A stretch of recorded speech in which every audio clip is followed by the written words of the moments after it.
Assalamualaikum warahmatullahi wabarakatuh. Halo semuanya, kami dari kelompok 5 dengan anggota kelompok Dia Aulia Putri, Erma Fitriani, Windy Mauludia, Soleh Sadikin, Isnan Fitriansah, Tosa Resdiatama, dan Muhammad Efrandes Mukti. Di sini kami akan menyajikan materi pembahasan tentang masa reformasi pimpinan B.J. Habibie, kebijakan politik ekonomi dan sosial budaya pimpinan B.J. Habibie, dan kehidupan masyarakat pimpinan B.J. Habibie. Kebijakan politik. Yang pertama, kebebasan pers. Mungkin teman-teman sudah tahu apa sih kebebasan pers itu? Dalam Kamus Besar Bahasa Indonesia, kebebasan pers merupakan kebebasan mengeluarkan pikiran dan pendapat melalui media massa. Sedangkan, menurut Kamus Merriam-Webster, kebebasan pers merupakan hak media massa untuk menginformasikan berita secara bebas tanpa kendali pemerintahan. Pada masa pemerintahan sebelumnya, pers dibungkam dan dipaksa mengikuti opini dari pemerintahan, sehingga apabila ada pers yang menentang kebijakan pemerintah, maka akan mendapatkan hukuman. Pemilu bebas dan demokratis Habibie juga membentuk undang-undang yang mengatur kebebasan masyarakat Indonesia dalam melaksanakan pemilu yang diatur dalam Undang-Undang Nomor 2 Tahun 1999 tentang Pemilu. Hasil dari dibentuknya undang-undang tersebut adalah lahirnya 48 partai politik baru yang ikut berpartisipasi secara aktif dalam pemilu Indonesia tahun 1999.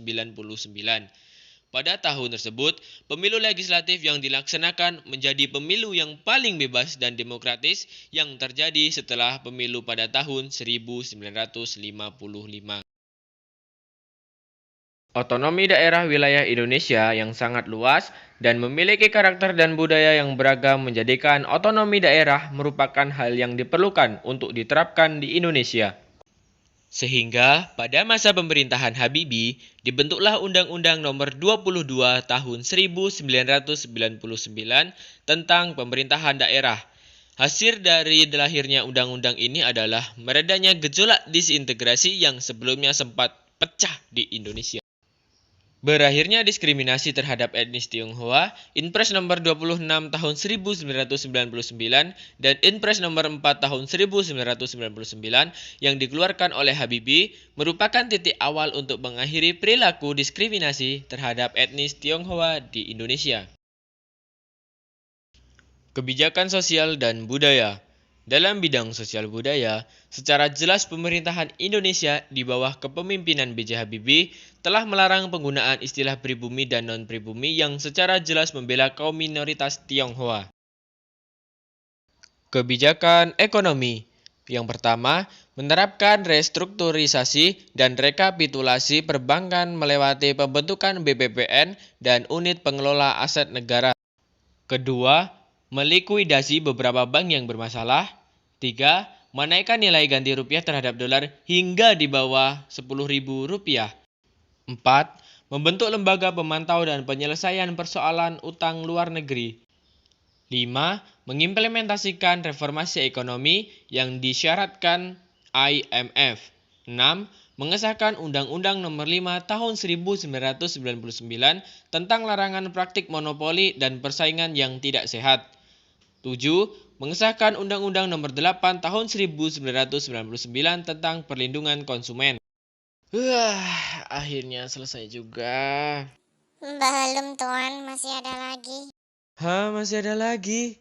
Astaga. Ya udah, next. Keadaan rakyat masa pimpinan B.J. Habibie. Sedikit orang mengenang sosok Habibie sebagai seorang pemimpin pasca Orde Baru runtuh. Sebagian menganggap bahwa ia adalah seorang teknokrat cerdas sehingga kepemimpinan politiknya tidak secerah kepemimpinannya memimpin industri teknologi seperti pesawat terbang. Sebagian juga menganggap ia hanya meneruskan kepemimpinan dari Soeharto sehingga tidak terdapat gebrakan politik baru. Ditambah lagi, pada era kepemimpinannya, Timor Timur lepas dari Negara Kesatuan Republik Indonesia atau NKRI, membuat rasa nasionalisme sebagian publik tersayat. Habibie berkuasa kurang lebih selama 512 hari, sebuah jangka waktu pemerintahan yang pendek.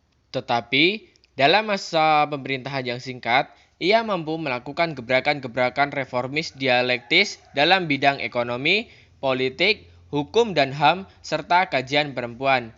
Pada masa krisis itu, ia berupaya melahirkan pemerintahan sipil yang demokratis kritis, sebuah angan-angan dalam tekanan rezim otoriter. Selama Orde Baru berkuasa, pers dibungkam sehingga wacana pemikiran kritis mengalami kemandekan aliran. Tetapi, pada era pemerintahan Habibie, pers memperoleh kebebasannya melalui Undang-Undang Nomor 40 Tahun 1999 tentang pers. Ini menjadi tonggak kebebasan pers di Indonesia yang sebelumnya dibungkam oleh rezim Orde Baru. Bukan hanya itu, jauh sebelum era Abdurrahman Wahid, Habibie juga memberikan kebebasan kepada etnis Tionghoa untuk berbicara dan mengajarkan bahasa Mandarin.